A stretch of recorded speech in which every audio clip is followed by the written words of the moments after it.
ಹಾಸನದಲ್ಲಿ ರೇವಣ್ಣ ಅವರ ಶಕ್ತಿ ಕುಂದಿಸಲು ಪಣ ತೊಟ್ಟಂತೆ ಕಾಣಿಸ್ತಾ ಇದೆ. ಈಗ MP ಆಗಿದ್ದಾರಲ್ಲ, ಅವರ ಅಪ್ಪನನ್ನ MLC ಮಾಡಿದ್ದೆ ನಾನು. ಈಗ MP ಆಗಿದ್ದಾರಲ್ಲಪ್ಪ, ಅವರ ಅಪ್ಪನ MLC ಮಾಡಿದವನೇ ನಾನು.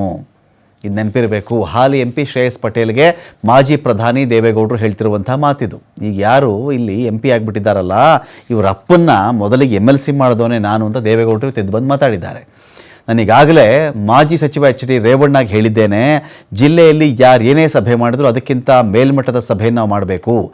ನಾನು ಯಾವ ಸಮಾಜಕ್ಕೆ ಅನ್ಯಾಯ ಮಾಡಿದ್ದೀನಿ, ಈಗ MP ಆಗಿದ್ದಾರಲ್ಲ ಅವರ ಅಪ್ಪನನ್ನು MLC ಮಾಡಿದ್ದೆ ನಾನು. ರೇವಣ್ಣ ಈ ಜಿಲ್ಲೆಗೆ ಏನೇನು ಮಾಡಿದ್ದಾರೆ ಅಂತ ಪಟ್ಟಿ ಕೊಡೋದಕ್ಕೆ ನಂಗೆ ಸಮಯ ಇಲ್ಲ. ಇಲ್ಲಿ ರೇವಣ್ಣನ ವರ್ಚಸ್ಸನ್ನೇ ಮುಗಿಸ್ಬಿಡಬೇಕು ಅಂತೇಳಿ ಹೊರಟುಬಿಟ್ಟಿದ್ದಾರೆ.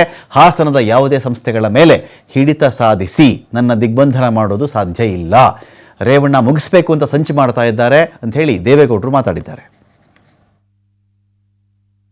ಕಳೆದ 2.5 ವರ್ಷದಲ್ಲಿ ಹಾಸನ ಜಿಲ್ಲೆಯಲ್ಲಿ ನಮ್ಮ ಕಾಂಗ್ರೆಸ್ ಪಕ್ಷದ ಮುಖಂಡರುಗಳು ಸೇರಿದಂತೆ ಮುಖ್ಯಮಂತ್ರಿಗಳು, ಉಪಮುಖ್ಯಮಂತ್ರಿಗಳು, ಉಸ್ತುವಾರಿ ಮಂತ್ರಿಗಳು ಸೇರಿದಂತೆ 2 ಸಭೆ ಮಾಡಿದ್ದಾರೆ.